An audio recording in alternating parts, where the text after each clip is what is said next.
तो पहले कुल विद्यार्थियों की संख्या कितनी थी? केवल 44। पहले कुल विद्यार्थियों की संख्या कितनी थी? 44। समझ में आ रही है बात?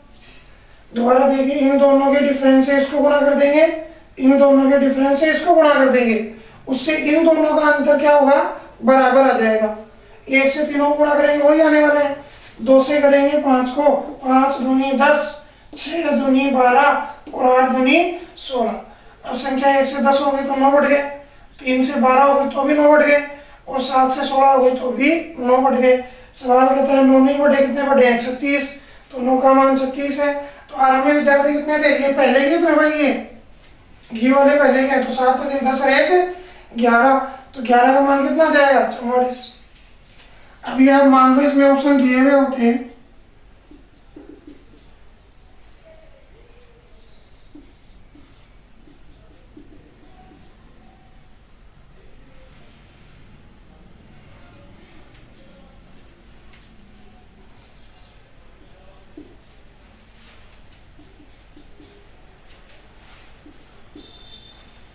देखिए तो हम क्या करते हैं, ये प्रारंभ के कुल विद्यार्थी हैं, तो प्रारंभ के अनुपातों के जोड़ का भाग इनमें जाना चाहिए। तो 7 और 3 10 ने 11 जोड़, 11 का भाग जा रहा है इसमें, तो हमारा उत्तर हो सकता है इसमें जा रहा है, नहीं इसमें जा रहा है, हो सकता है इसमें जा रहा है, नहीं। अब बात आती है कि 2 ऑप्शन आ गए, तो कोई बात नहीं, प्रत्येक संख्या में 36 बढ़ेंगे, प्रत्येक कक्षा में 36 विद्यार्थी बढ़ेंगे, तो 3 कक्षाओं में कितने बढ़ेंगे? 108। ठीक है भाई, और यहाँ बढ़ेंगे 108, 108 बढ़ाएंगे 8 4 12, कितना आ गया भाई? 152। और यहाँ बढ़ाएंगे तो 162। ये वर्तमान विद्यार्थियों की कुल संख्या है या नहीं भाई? प्रत्येक कक्षा में 36 बढ़े, तो टोटल कितने बढ़ेंगे? 3 कक्षा 108 विद्यार्थी बढ़ेंगे। अगर पहले विद्यार्थियों की संख्या ये थी तो अब ये नहीं होनी चाहिए, बिल्कुल होनी चाहिए। पहले विद्यार्थियों की संख्या 55 थी, तो अब कितनी होनी चाहिए? 162। तो वर्तमान के अनुपातों का योग का भाग इनमें जाना चाहिए। 8 6 14 और 5 19, 19 का भाग इसमें देंगे, पूरा पूरा चला जाएगा। ठीक है, और 19 का भाग इसमें देंगे तो पूरा पूरा नहीं जाएगा। तो आंसर क्या होगा हमारा? 44। समझ में आ रहा है सभी को? बहुत आसान है। देखो इसमें आपको हो सकता है अनुपात बराबर, इनका डिफरेंस बराबर कैसे करें ये बात आपको याद नहीं आए, तो इसको आप ऑप्शन से कर सकते हैं आराम से। जितने समय में अनुपात बराबर करेंगे और करेंगे उतने समय में यहाँ हमारा उत्तर आ जाएगा। तो हर चीज अपनी जगह मायने रखती है। इस सवाल को ऐसे घुमा दिया, कुछ बच्चों का जब पहले सवाल को आपने देखा होगा तो आपका दिमाग घूम गया होगा, यहाँ 4 बढ़ रहे हैं, यहाँ 2 बढ़ रहे हैं, 1 बढ़ रहा है, ये कैसे हल होगा? और वहां दिमाग ब्लैंक हो जाएगा एग्जाम में बिल्कुल। लेकिन यदि आपको ये बात पता होगी तो आप क्या करते हैं कि 44 ऑप्शन है, 11 का भाग जा रहा है भाई, जा रहा है, इसमें नहीं जा रहा, इसमें नहीं जा रहा, इन दोनों में से एक उत्तर होगा। प्रत्येक कक्षा में 36 बढ़ेंगे, तो 3 में बढ़ेंगे 108, तो 44 और 108 कितने हो गए? 152। 152 में 19 का भाग पूरा पूरा जा रहा है, तो हमारा आंसर कितना हो जाएगा? 44।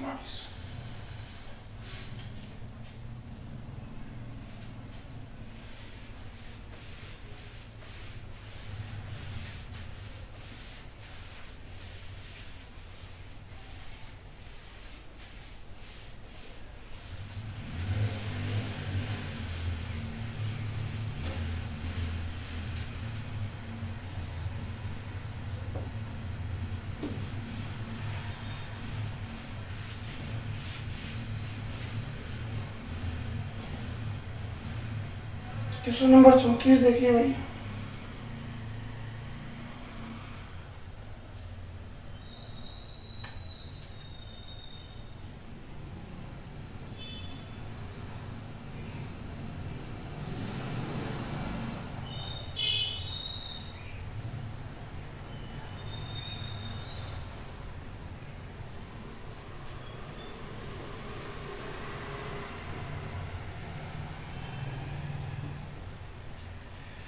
पूरे विश्व में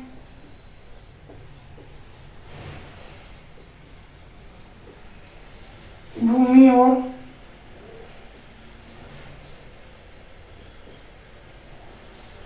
जल का अनुपात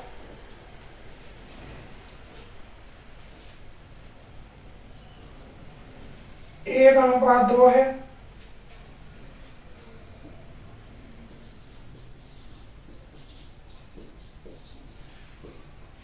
यदि उत्तरी गोलार्ध में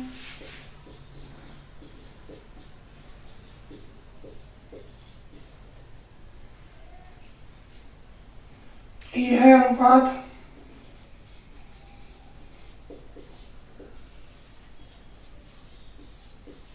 2:3 है,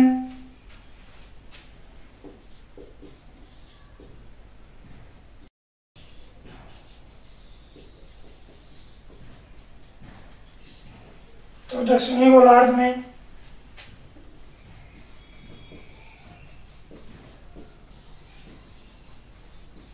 भूमि व जल का अनुपात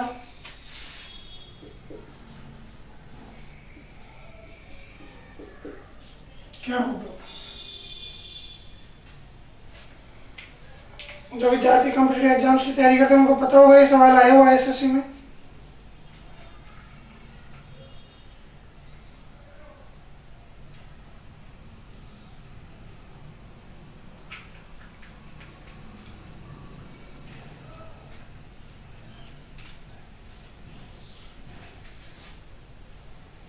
देखिए भाई, बहुत आसान सवाल है।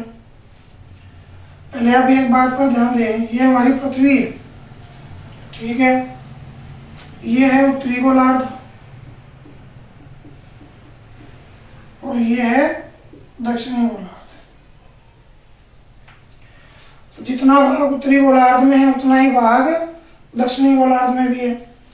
मतलब उत्तरी गोलार्ध का कुल क्षेत्रफल यदि 5 है तो दक्षिणी गोलार्ध का भी कितना होगा? 5। और ये पूरी पृथ्वी का क्या होगा भाई? 5 दूनी 10। समझ में आ रही है बात? उत्तरी गोलार्ध का क्षेत्रफल यदि 5 है तो उतना कितना होगा? दक्षिणी गोलार्ध में भी होगा 5। टोटल कितना हो जाएगा? 10। मतलब इसका डबल। अभी हम बात करते हैं, देखिए यदि उत्तरी गोलार्ध का क्षेत्रफल है 10 तो बताइए पृथ्वी का कितना होगा? 20। उत्तरी गोलार्ध में जल और स्थल भाग, कुल क्षेत्रफल की बात कर रहे हो ना, कुल क्षेत्रफल यदि उत्तरी गोलार्ध में 10 है तो पूरी पृथ्वी पर कितना होगा? 20। पूरी पृथ्वी पर कितना होगा? 20। और यदि मैं कहूं उत्तरी गोलार्ध में यदि क्षेत्रफल x है, जल और स्थल भाग दोनों का मिलाकर, तो पूरी पृथ्वी पर कितना होगा? 2x। क्यों? क्योंकि एक उत्तरी गोलार्ध में तो x ही दक्षिणी गोलार्ध में, और दोनों का जोड़ करेंगे तो पृथ्वी का आ जाएगा। फिर अब मैं यही बात करूं, उत्तरी गोलार्ध में क्षेत्रफल है 2:1। ये है पृथ्वी और जल का अनुपात, जो भी मैं प्रश्न करने जा रहा हूं अभी। देखिए तो टोटल कितना हो गया? 2 और 1 3। तो पूरी पृथ्वी का कितना होगा? 6। बात समझ में आ रही है सबको? पूरी पृथ्वी का क्षेत्रफल उत्तरी गोलार्ध हो या दक्षिणी गोलार्ध हो उसका डबल होगा। ये बात आपको समझ में आ गई? उत्तरी गोलार्ध का जो क्षेत्रफल होगा पृथ्वी और जल दोनों का मिला करके, भूमि भाग और जल भाग दोनों को मिलाकर एक कुल क्षेत्रफल जो उत्तरी गोलार्ध का होगा पृथ्वी का उससे डबल होगा। क्लियर है ये बात सबको? देखिए ध्यान से। अब हम इसी चीज को काम में लेते हैं। इसने कहा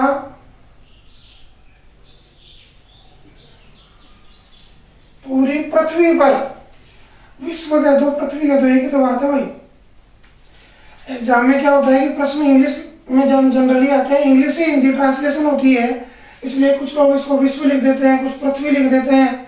अलग अलग किताबों में अलग अलग मिलेगा, ठीक है भाई। पूरी पृथ्वी पर ये हो गया हमारा भूमि भाग, ये भाग हो गया हमारा जल भाग, ठीक है। और इसका अनुपात हमें दिया है 1:2। इसका अनुपात हमें कितना दिया है? 1:2। अब बात करें उत्तरी गोलार्ध में, तो उत्तरी गोलार्ध में इसमें हमें क्या दिया?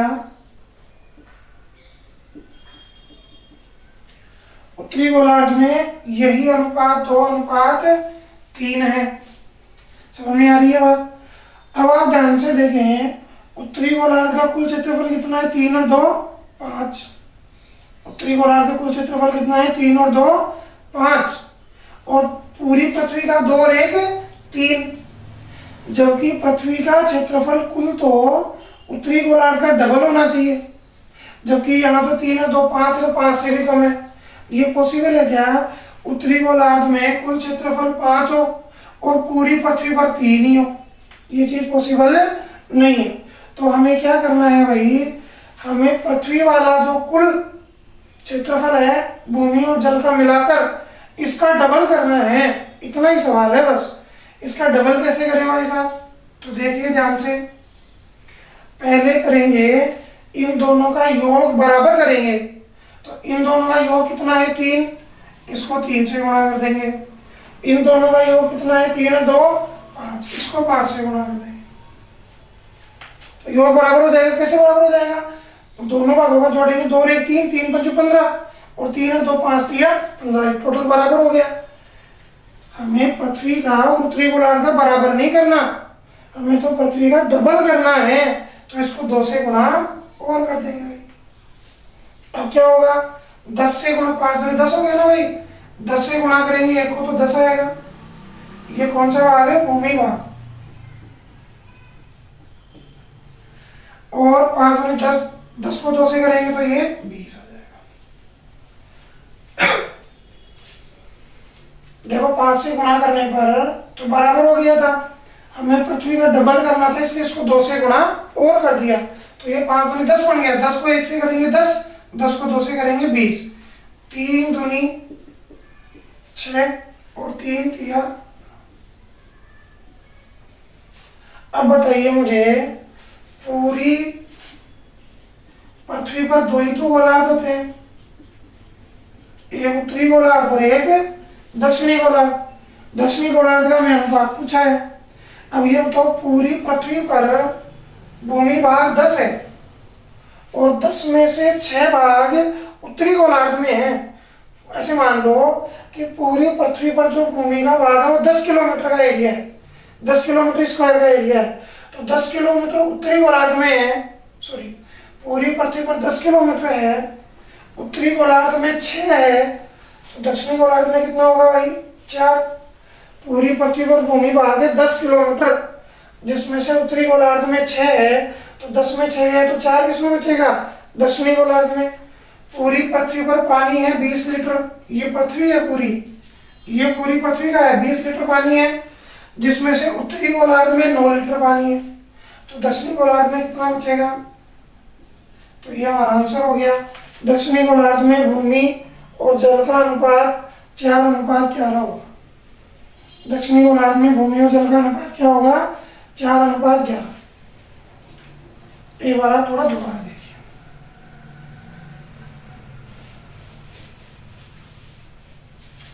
हमें ये क्वेश्चन दिया हुआ है, हमें करना क्या है, पूरी पृथ्वी का जो कुल क्षेत्रफल है जल और भूमि दोनों मिलाकर उत्तरी गोलार्ध से डबल होना चाहिए। तो डबल करने के लिए पहले दोनों को बराबर करेंगे, दोनों का योग बराबर करेंगे। योग बराबर कैसे करते हैं भाई? इन दोनों के योग से इसको गुणा कर दो और इन दोनों के योग से इसको गुणा कर दो, तो इनका योग बराबर आ जाएगा। ठीक है, अब हमें पृथ्वी का डबल करना है। क्यों? क्योंकि उत्तरी गोलार्ध के क्षेत्रफल का डबल होगा पूरी पृथ्वी का, भी हमने यहाँ देखा था। तो इसको 2 से गुणा और कर देंगे, तो ये 5 में 10 हो गया। 10 को 1 से करेंगे तो 10, 10 को 2 से करेंगे तो 20, 3 को 2 से करेंगे तो 6, 3 को 3 से करेंगे तो 9।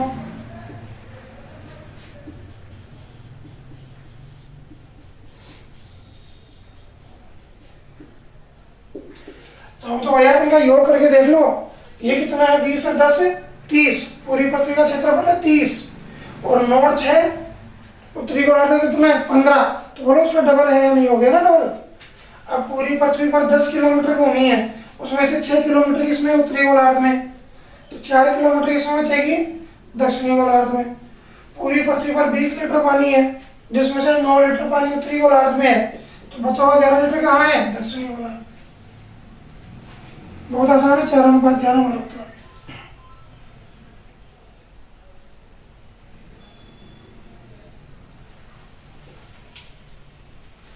चलिए इस वीडियो का अंतिम सवाल करिए फटाफट।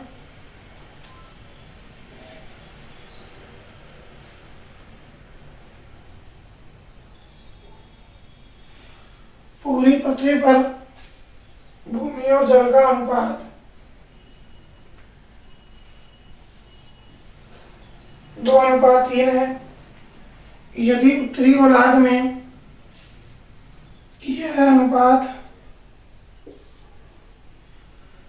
4:3 है, तो दक्षिणी गोलार्ध में भूमि और जल का अनुपात क्या होगा?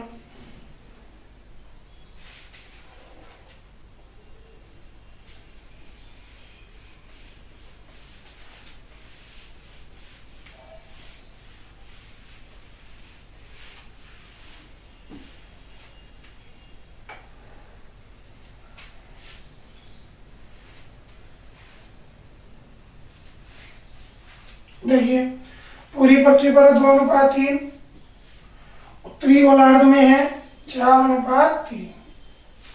अब आप देखिए, पूरी पृथ्वी में तो 3 और 2 5 क्षेत्रफल है, और उत्तरी गोलार्ध में 4 और 3 7, जबकि इसका डबल होना चाहिए। इसको डबल कैसे करें भाई? इन दोनों के जोड़ से इसको गुणा कर देंगे, इन दोनों के जोड़ से इसको गुणा कर देंगे, तो ये बराबर हो जाएंगे।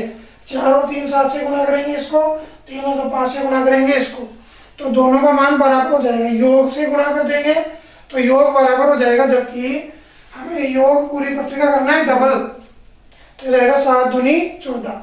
तो पूरी पृथ्वी पर भूमि भाग तो 14 दूनी, भाई ये 7 दूनी 14 है ना, 14 दूनी 28 और 14 थी 42, 520 और 5 थी 15। तो दक्षिणी गोलार्ध की बात करें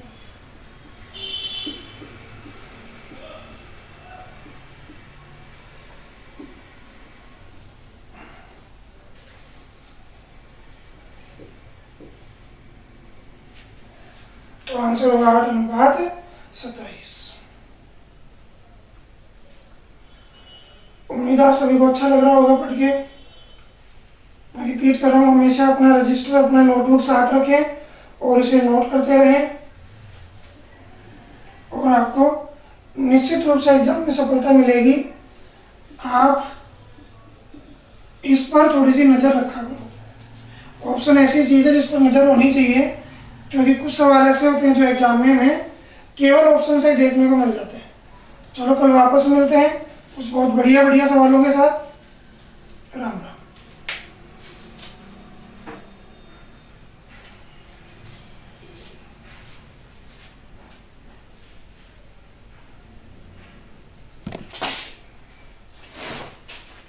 पैंतीस क्वेश्चन हमने कर लिए थे।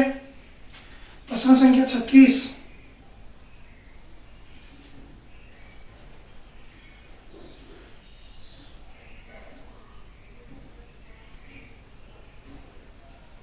₹504 को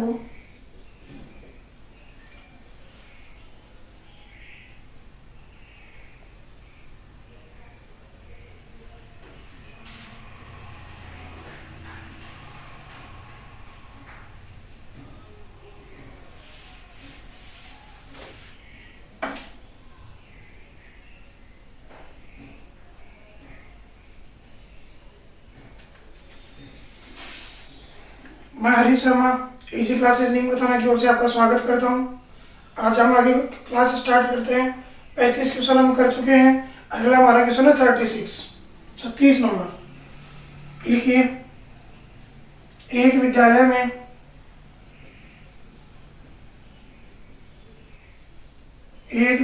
में कुल विद्यार्थियों की संख्या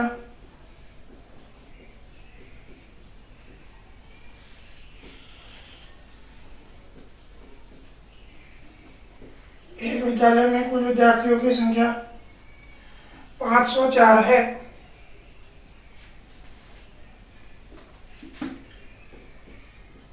लड़के व लड़कियों की संख्या का अनुपात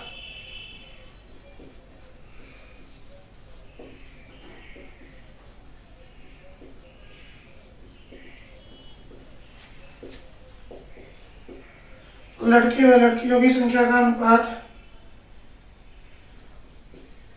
13:11 है।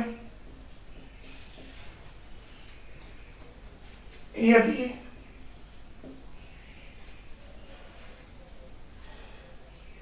बारह नई लड़कियां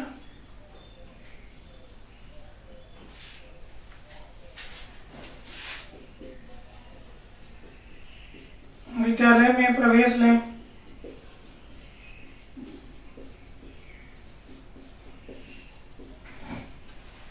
तो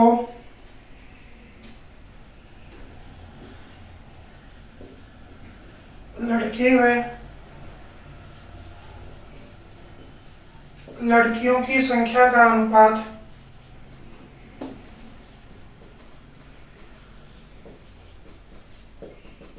क्या होगा? ऑप्शन है आपके 91:81, 81:91,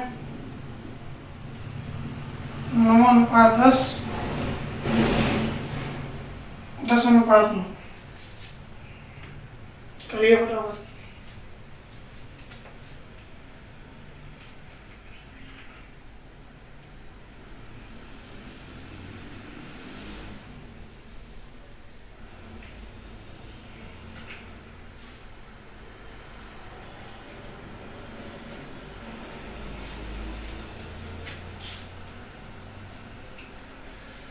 देखिए भाई,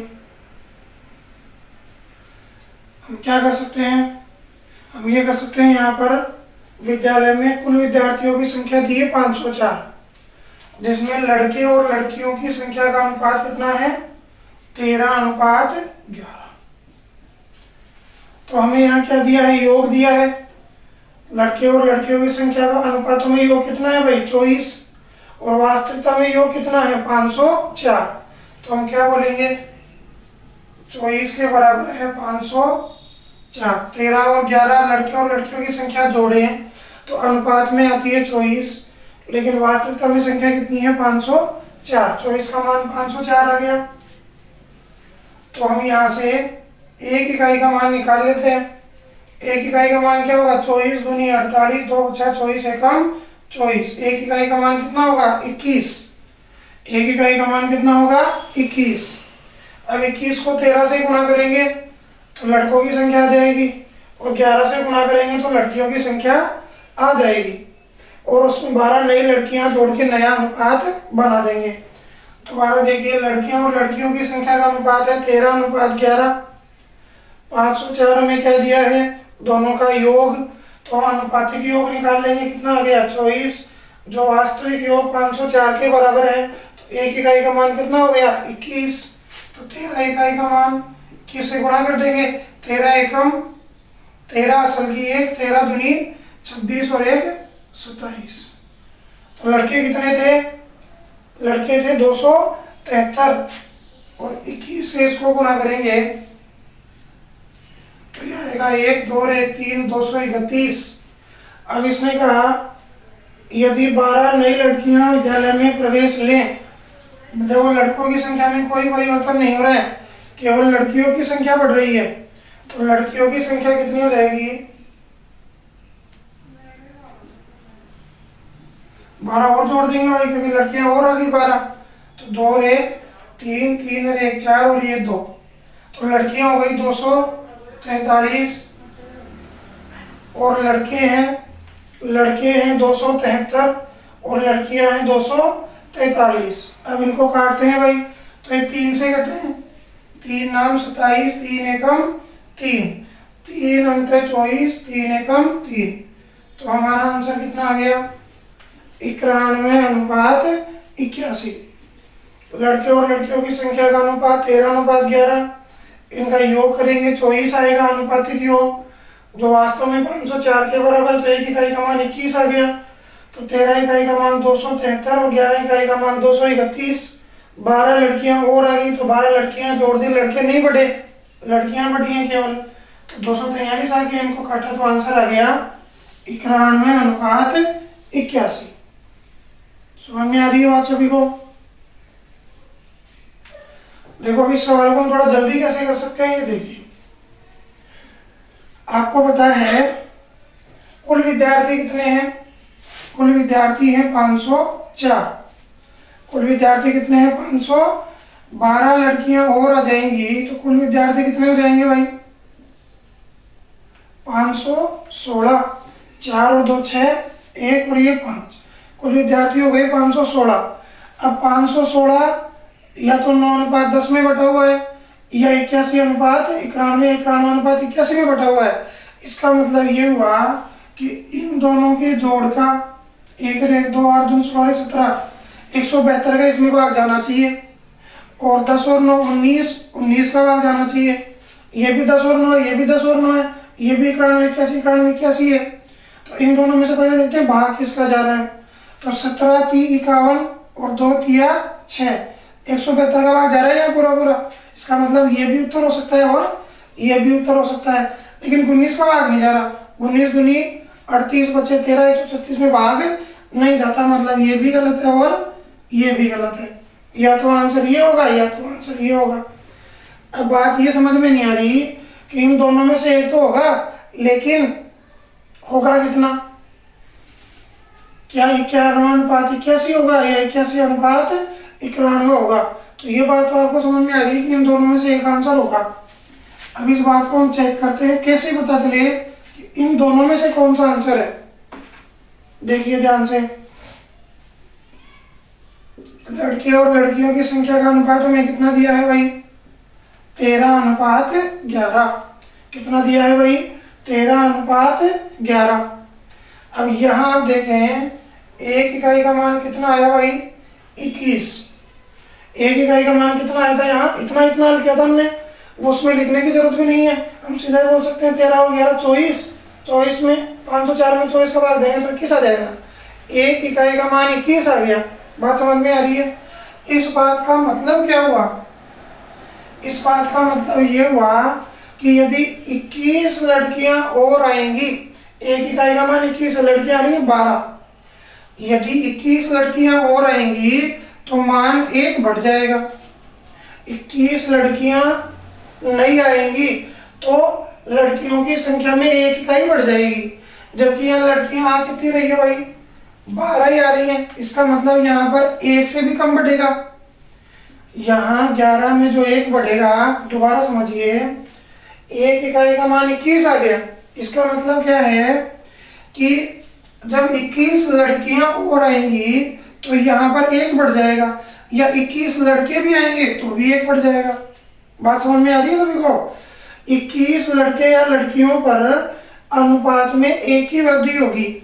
बताइए क्या 21 लड़कियां आई 21 से भी कम आई है, इसका मतलब यहाँ 1 से भी कम की वृद्धि होगी, और माना 1 की भी वृद्धि होगी तो ये 13 और ये 12 होगा। अभी भी बड़ा कौन होगा भाई, ज्यादा संख्या किसकी होगी, अभी भी लड़कों की संख्या ज्यादा होगी। तो लड़कों की संख्या ज्यादा इसमें है, तो ये हमारा आंसर हो गया। कैलकुलेशन पर जाने की जरूरत नहीं है, आप कैलकुलेशन पर जाएंगे तो 21 का पढ़ा है, थोड़ी सी दिक्कत आपको आई होगी, ज्यादा बड़ा पढ़ा होगा और ज्यादा दिक्कत आएगी। दोबारा समझिए, 13 और 11 24 इकाई का मान 504 के बराबर है, तो एक इकाई का मान आ गया 21।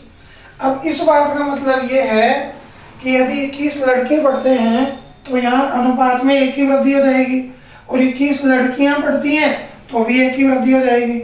लेकिन लड़कियां कितनी बढ़ रही है भाई, केवल 12, 21 से कम बढ़ रही हैं, मतलब 11 में 1 से भी कम की वृद्धि होगी। 1 से भी कम की वृद्धि होगी तो 11 में 1 से भी कम की वृद्धि होगी तो 11 पॉइंट कुछ होगा। चलो हम इसको 12 भी मान लेते हैं, तो बी बड़ा कौन है, बी, मतलब बी की संख्या होगी, और बी की संख्या ज्यादा किसमें, 1 नंबर में। समझ में आ रही है क्या बात, नोट करिए फटाफट। इस बात को समझना बहुत जरूरी है। 1 का मान 21 है, इसका मतलब क्या हुआ कि 1 यूनिट तक बढ़ेगी, अनुपात में 1 यूनिट तक बढ़ेगी जब 21 की वृद्धि होगी, 1 यूनिट तब कम होगी जब 21 की कमी होगी। लेकिन यहाँ कमी बढ़ती तो केवल 12 की हो रही है, तो 11 में 1 से अधिक की वृद्धि नहीं होगी, मैक्सिमम है, इससे भी कमी होगी हालांकि पॉइंटों में, लेकिन हमें निकालने की जरूरत ही नहीं है। तो 1 से भी कम की वृद्धि होगी तो ये जी का मान छोटा होगा और बी का मान बड़ा होगा, तो बी का मान बड़ा इसी में तो भाई, तो ये हमारा आंसर हो गया।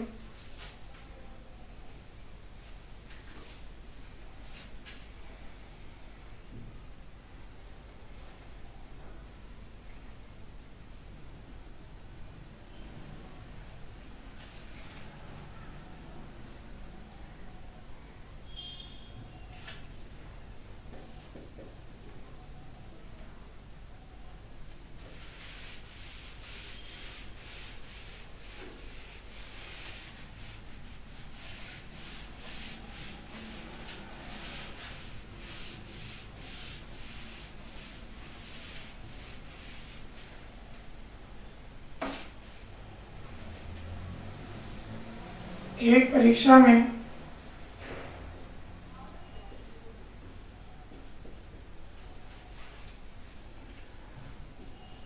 132 विद्यार्थियों ने भाग लिया।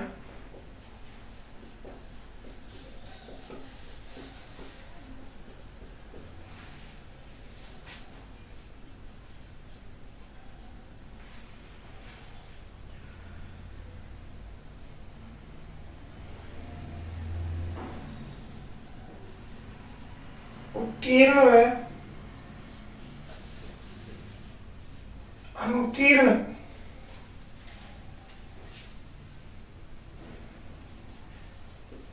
विद्यार्थियों की संख्या का अनुपात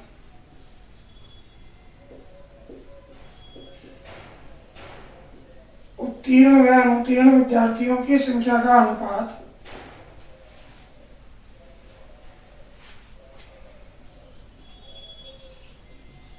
9:2 है। यदि 4 विद्यार्थी और उत्तीर्ण हो जाते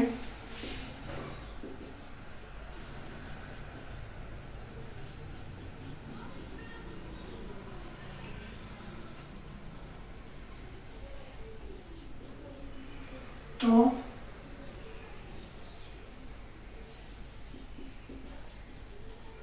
इस परीक्षा में उत्तीर्ण व अनुत्तीर्ण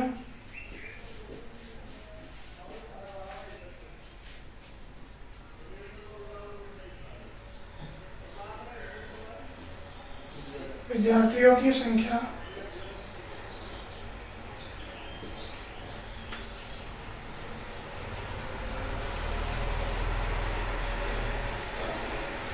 का अनुपात ज्ञात करें। करेगा फटाफट कोशिश। भाई बेसिक में जरूर सीखना है ना, बेसिक के बगैर पेपर पूरा नहीं हो पाएगा।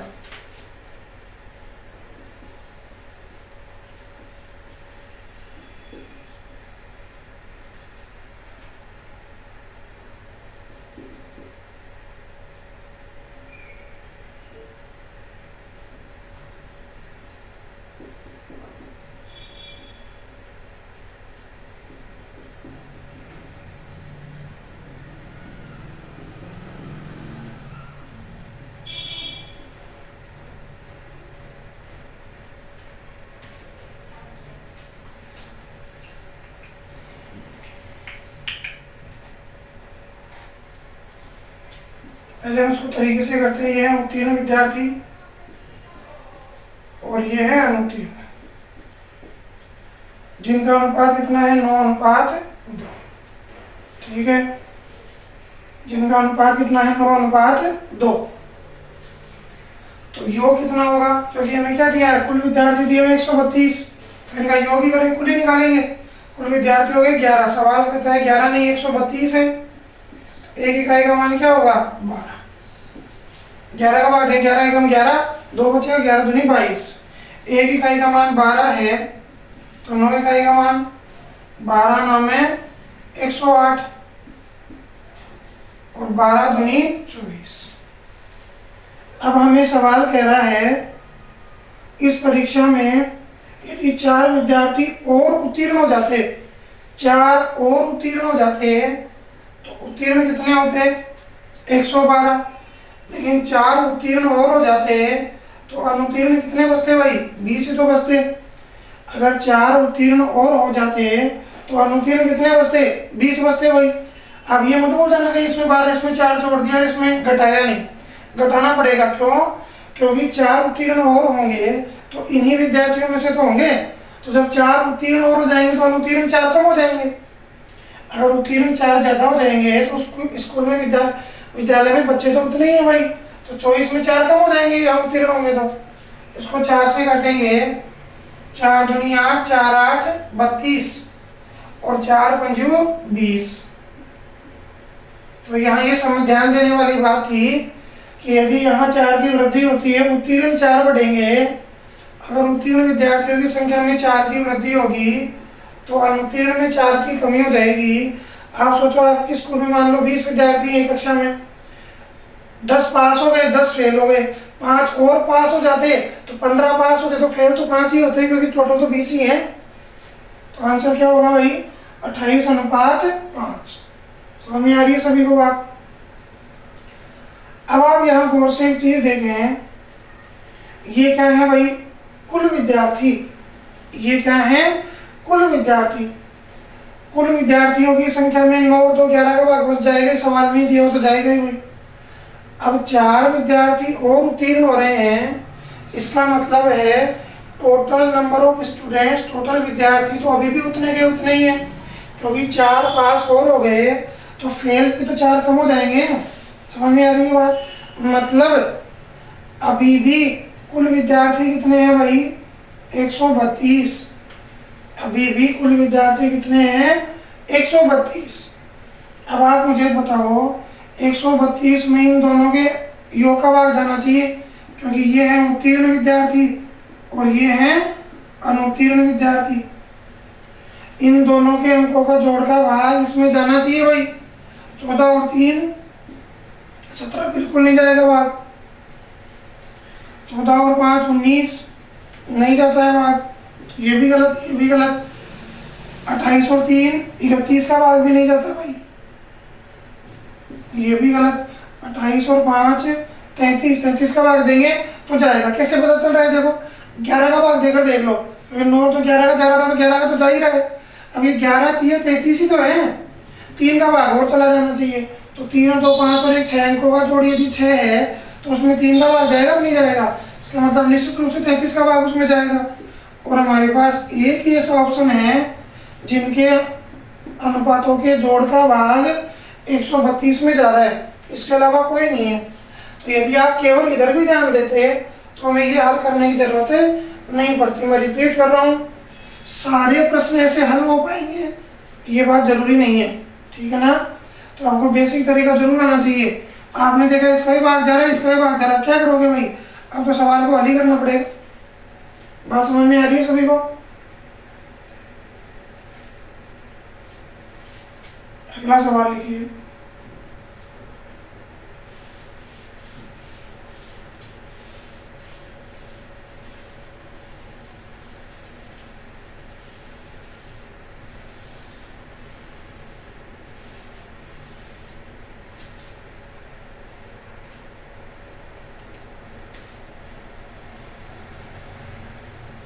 Question number 38।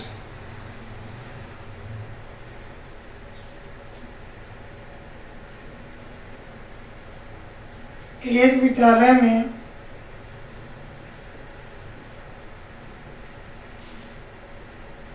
कुल 48 विद्यार्थी हैं।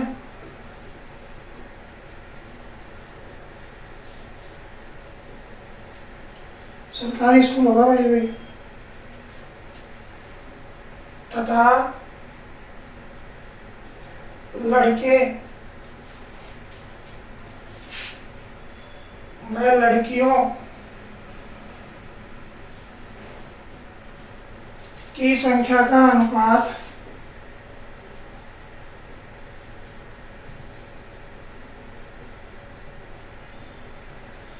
लड़के व लड़कियों की संख्या का अनुपात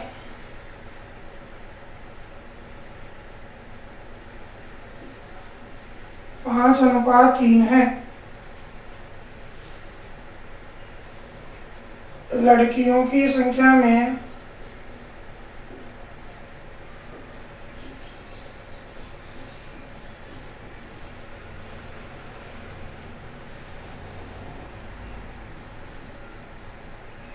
कितनी वृद्धि की जाए, कितनी वृद्धि की जाए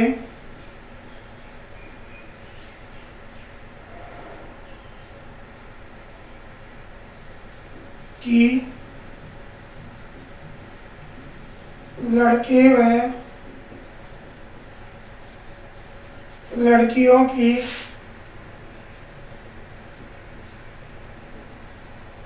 संख्या का अनुपात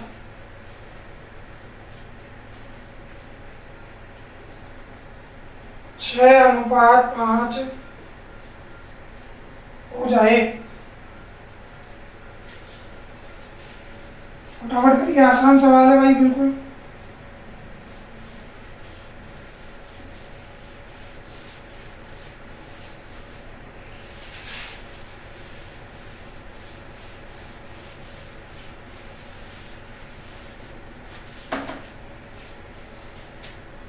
ऑप्शंस हैं आपके 7,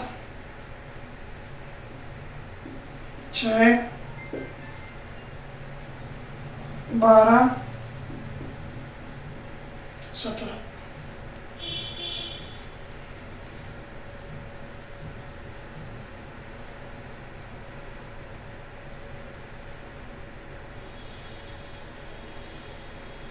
देखिए भाई, इसको 2-3 तरीके से कर सकते हैं हम। लड़के और लड़कियों की संख्या का अनुपात कितना है? 5:3। ठीक है भाई। लड़कियों की संख्या में वृद्धि है, किसमें वृद्धि की जाती है? लड़कियों की संख्या में वृद्धि की जाती है। इसका मतलब ये हुआ कि लड़कों की संख्या में कोई परिवर्तन नहीं है। भाई लड़कियों की संख्या में वृद्धि कर रहे हैं तो लड़कों की संख्या तो उतनी की उतनी है, और लड़कियों की संख्या में वृद्धि कर जाने के बाद यह अनुपात कितना हो जाता है? 6:5 हो जाता है। आ रही बात समझ में? अब आप मुझे बताइए, लड़कों की संख्या तो पहले जितनी थी आज उतनी होनी चाहिए। यहाँ पहले कितनी थी? 5, और अब कितनी है भाई? 6। तो यहाँ तो लड़कों की संख्या में परिवर्तन हो रहा है, जबकि परिवर्तन तो केवल लड़कियों की संख्या में होना चाहिए था। तो यहाँ हम क्या करेंगे? लड़कों की संख्या आपस में बराबर कर देंगे। तो मैं इस 5 को 6 से गुणा करूँ, 6 को 5 से, तो ये 5 6 30, 6 5 30 बराबर हो जाएंगे भाई। अब यदि अनुपात में इसको 6 से गुणा किया है तो इसको भी 6 से गुणा करना पड़ेगा, इसको 5 से किया तो इसको भी 5 से गुणा करना पड़ेगा। तो हमारे पास जो नया अनुपात आएगा वो आएगा 6 5 30 अनुपात 36 18। ठीक है भाई। और यहाँ आएगा 6 5 30 अनुपात 25। ये है बॉयज एंड गर्ल्स। समझ में आ रही है बात? सबको समझ में आ रही है? अब आप मुझे बताइए, यहाँ लड़कियां कितनी बढ़ रही हैं? 18 और 25 कितनी बढ़ रही है भाई? 7 की वृद्धि हो रही है। लड़कियों की संख्या में क्या हो रही है? 7 की वृद्धि हो रही है। समझ में आ रही है बात? लड़कियों की संख्या में कितने की वृद्धि हो रही है? 7 की। अब क्या करेंगे भाई? अब हमें जो योग दिया है विद्यार्थियों का वो पुराना योग है भाई। लड़कियों की संख्या में वृद्धि करने के बाद का अनुपात तो ये है, और उससे पहले का अनुपात ये है। तो हम क्या बोलेंगे कि 30 और 8 18 का मान 30 18 कितना है भाई? 48। अनुपातिक योग कितना है भाई? 48। और वास्तव में भी विद्यार्थियों की संख्या का योग कितना है? 48 ही है। मतलब ये रियल वैल्यूज है। देखो अनुपातों में पहले अनुपात क्या आ गया? 30 18 आ गया। 30 18 आ गया तो इन दोनों का योग इन विद्यार्थियों के योग के बराबर होना चाहिए। समझ में आ रही है बात? हम क्या करते हैं कि 48 का मान दिया है सवाल में भी 48, तो 1 का मान 1 ही हो गया भाई। इसका मतलब ये रियल वैल्यूज है। ये हमेशा रियल वैल्यूज होगी जरूरी नहीं। मान लो ये होता 480, तो हम क्या करते हैं? 48 का मान दिया है 480, तो 1 का मान कितना होगा? 10। तो लड़कियों में वृद्धि हुई 7 की, तो लड़कियों में वृद्धि कितनी हो जाएगी? 70। लेकिन इस सवाल में जो रियल वैल्यू है, जो आनुपातिक मान है, वो वास्तविक मान के बराबर ही है। इसका मतलब 1 इकाई का मान 1 ही है। हालांकि हमें लिखने की जरूरत नहीं थी, सीधा देखते 30 18 48 48 ही है। इसका मतलब 7 की वृद्धि हो रही। कितनी की वृद्धि हो रही है? 7 की। एक तो तरीका था हमारे पास ये। दूसरा तरीका हम क्या लगा सकते हैं? देखिए भाई, आपको पता होगा या ध्यान रखना आज के बाद, जब भी हमें 2 अनुपात दिए हों, ये 2 अनुपात दिए हुए हैं भाई, एक में या दोनों में वृद्धि करे कमी करे कुछ भी करे, और उसका रिजल्ट एक और अनुपात हो, तो इसे कैसे हल किया जाता है? देखिए पहले था 5:3। लड़कों की संख्या में कोई परिवर्तन नहीं है, लड़कियों की संख्या में कुछ वृद्धि कर रहा है, मैं पता नहीं कितने की कर रहा है, और ऐसा करने पर जो ये अनुपात आता है वो कितना आता है भाई, इसमें कितनी वृद्धि की देखेंगे अभी। वृद्धि करने के बाद अनुपात कितना आता है 6:5। तो जब भी कोई अनुपात दिया हो, दोनों में जोड़े, एक में जोड़े या घटाए, कुछ भी करे और उसका रिजल्ट एक और अनुपात हो, तो इसे कैसे लिखते हैं देखना। इसको तो एक्स लगा के लिख देंगे 5x। 5x में क्या जोड़ा, कुछ नहीं जोड़ा। 5x में क्या जोड़ रहा है, कुछ नहीं जोड़ रहा, लेकिन 3 है। इसको ऐसे नहीं करेंगे, यही बेटर तरीका है। अभी यहाँ रियल वैल्यू दी हुई है तो इसको डायरेक्ट नहीं कर पाएंगे, क्यों? क्योंकि यहाँ पहले से संख्या दी हुई है हमें, तो इसको ऐसे ही हल करेंगे। अब बात करते हैं ऑप्शंस की। अब मुझे बताइए पहले कुल विद्यार्थी कितने थे 48। पहले कुल विद्यार्थी कितने थे 48। अब इसमें कुछ जोड़ेगा, पता नहीं कितनी लड़कियां जोड़ेगा, 10 जोड़ेगा, 5 जोड़ेगा, 7 जोड़ेगा, 6, 12, 17 क्या जोड़ेगा हमें पता नहीं है भाई। और जोड़ने के बाद जो योग आएगा उस योग का भाग 6 और 5, उस योग में 6 और 5 11 का भाग जाना चाहिए। उस योग में 6 और 5 11 का भाग जाना चाहिए। क्यों? क्योंकि अब लड़के और लड़कियों की संख्या का अनुपात 6:5 है। 6:5 है तो 6 और 5 11 का भाग अब टोटल योग में जाना चाहिए। अब मुझे बताओ, अगर आप 48 में 7 जोड़ते हैं, मैं सब में 48 जोड़ के देखता हूं, कितना आ रहा है 55। 48 में 7 जोड़ा 55 आ रहा है। 55 आ रहा है तो 6 और 5 11 का भाग जा रहा है भाई। कितना आएगा 48 और 6 54, 11 का भाग नहीं जाएगा। कितना आएगा 60, 11 का भाग नहीं जाएगा। 11 का भाग जाएगा, बिल्कुल नहीं जाएगा। तो हमारा आंसर वैसे ही हो गया कितना 55। ये करने की जरूरत ही नहीं है कोई। समझ में आ रही है बात? लिखिए अगला सवाल।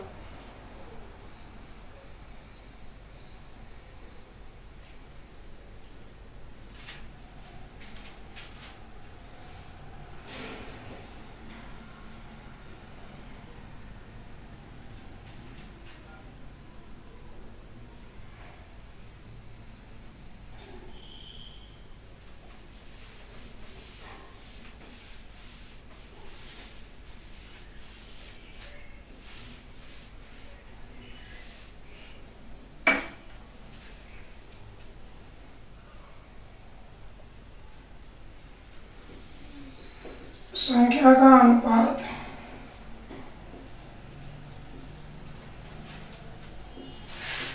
5:3 है।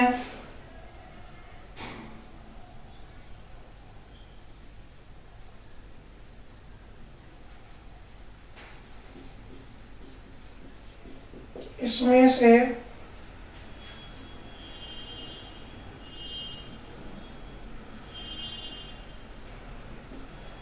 50 लड़के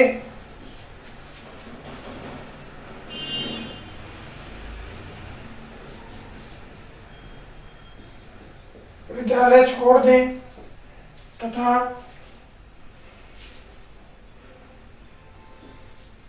50 लड़कियां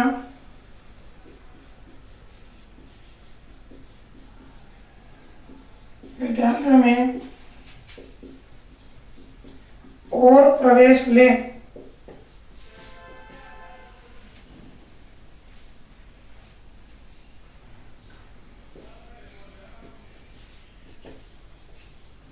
तो यह अनुपात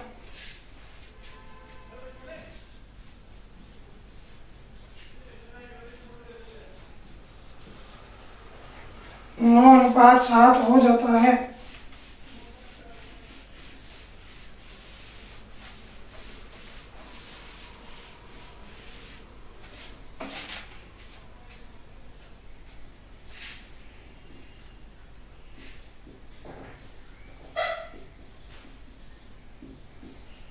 तो विद्यालय में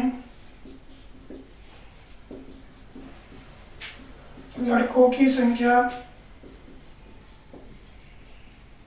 ज्ञात करें और ऑप्शन है हमारे 300, 400,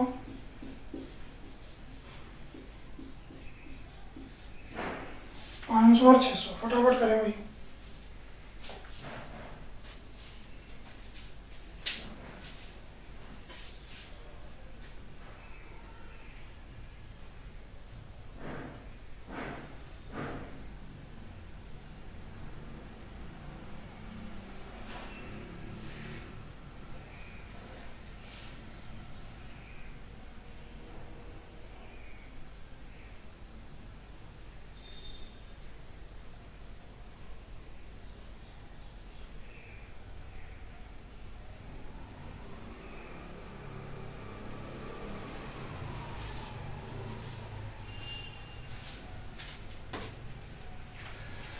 देखिए भाई, हल करते हैं, ध्यान से देखिए।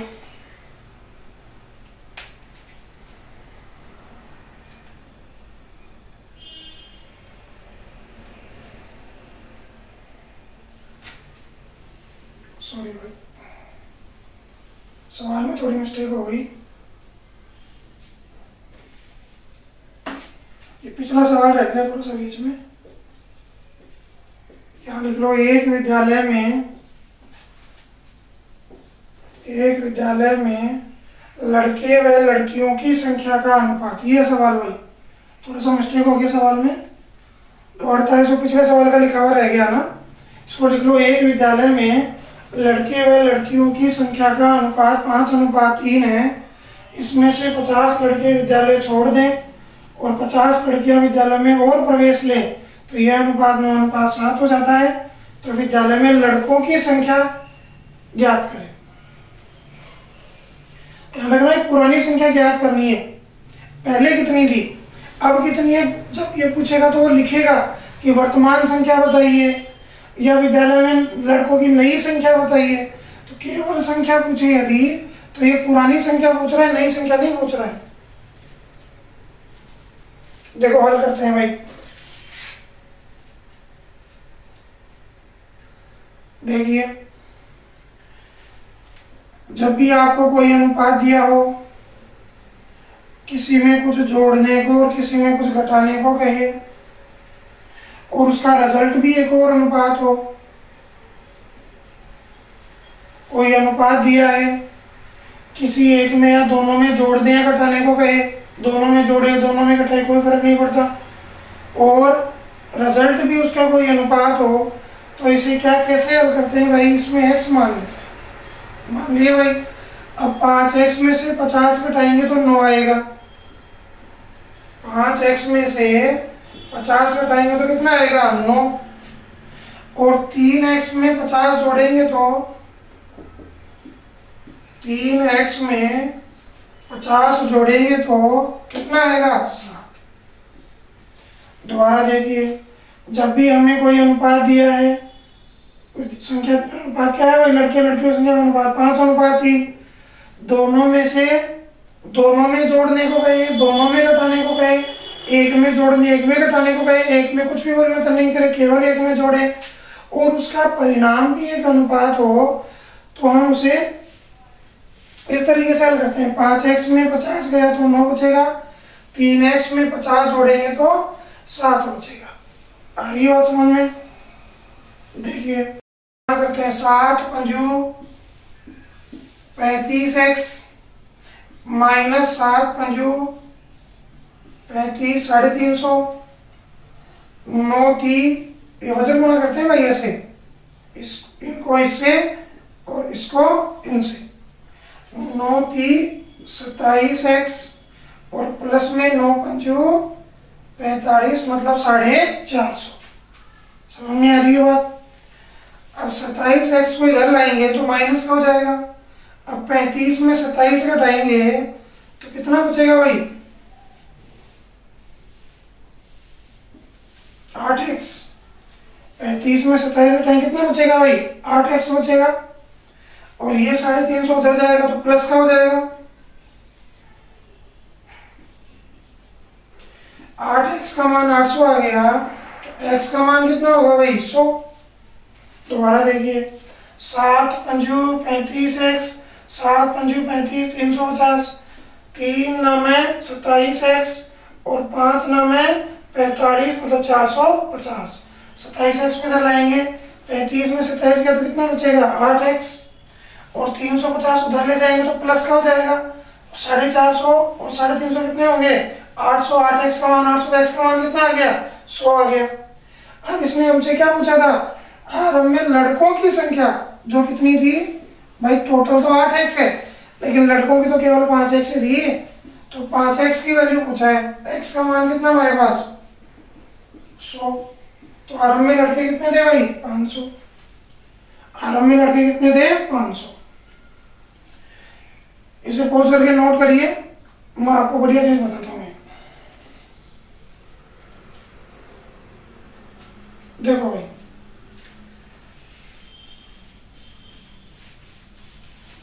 जो लोग बेसिक कंसेप्ट से सवाल करते हैं उनको ये बात पता होगी कि ये चीज उनके सामने बहुत बार आती है कि 5x में 50 घटाया 9 आ गया, 3x में 50 जोड़ा और 7 आ गया। अब इसमें हम एक स्टेप कम कर सकते हैं, इसको इससे गुणा करना, इसको इससे गुणा करना, फिर अदल बदल करना, उससे हम बच सकते हैं। इसमें एक दो स्टेप हम कम कर सकते हैं, देखिए कैसे। देखो, इसको इससे गुणा करेंगे तो इधर 7 पंजू 35x आएगा, ये मन में सोचो, आपको लिखना नहीं है। 7 पंजू 35, इधर 35x आएगा, और इधर x को गुणा करेंगे तो 9 27x प्लस का आएगा। इधर 35x प्लस का है, इधर 27x प्लस का है, तो जिधर बड़ा होगा उधर छोटे को लेकर आएंगे, 27x को इधर लाएंगे तो 35 27 आएगा, कितना बचेगा 8x। अब यहां देखें तो 7 पंजे 35 350 होगा और माइनस का, और यहां देखें तो 9 पंजे बता 450 प्लस का होगा, तो ये माइनस का 350 उधर जाएगा, तो ये भी प्लस का 350, ये प्लस का हो जाएगा उधर, तो उधर 450 पहले से है, तो ये कितना हो जाएगा 800। पहले x वाली वैल्यू को गुणा कर लो, 7 पंजू 35x 9 27, इधर ज्यादा है बड़ा, 27 इधर लाएंगे, 35 27 गया तो कितना बचेगा 8x। 7 पंजे 35 350 माइनस का और 450 प्लस का, माइनस का 350 हो जाएगा, प्लस का 350 हो जाएगा, 350 450 कितने हो गए 800। x की वैल्यू कितनी आ गई 100। अब ये स्टेप लिखने से बच सकते हो, पहले इसको गुणा किया फिर इसको गुणा किया, फिर लिख रहे हो फिर वापस माइनस कर रहे हो, हमारे पास डायरेक्ट ये स्टेप आ जाएगी। नहीं तो हमें क्या करना पड़ेगा, पहले इसको ले जाएंगे उसको ले जाएंगे इधर उधर करेंगे, थोड़ा समय लगेगा। और आप जानते होंगे जो विद्यार्थी बेसिक से सवाल करते हैं तो ये कंसेप्ट, ये चीज कई बार आपके सामने आती है, तो इसमें आप एक स्टेप की बचत कर सकते हैं। शुरू में आपको अटपटा लगेगा, 2 4 5 बार जब आप इसको सीख जाएंगे तो आपको आनंद आएगा इसको हल करने में भी। देखो, हमें हर जगह से सेकंड्स बचानी है, यहाँ भी कुछ सेकंड 2 4 सेकंड बचाएंगे, किसी और सवाल में 2 4 सेकंड बचाएंगे, और यही 2 4 5 जो सेकंड हैं, ये जो नए सवाल आपके एग्जाम में आएंगे जो आपने पहले कभी नहीं देखे होंगे, उन सवालों को हल करने के लिए ये सेकंड्स इकट्ठा होकर के मिनटों में बदल जाएंगे और आप उन नए सवालों को उस समय में हल कर पाएंगे। ये आप निश्चित मानकर चलो कि 100% पढ़ा हुआ नहीं आता हमारा, 1-2 सवाल तो एग्जामिनर या 5-7 सवाल तो एग्जामिनर ऐसे डालता है जिसमें आपकी तबीयत खराब हो जाए, आपको प्रथम दृष्टया देखते ही लगे कि आप इसको नहीं कर पाएंगे।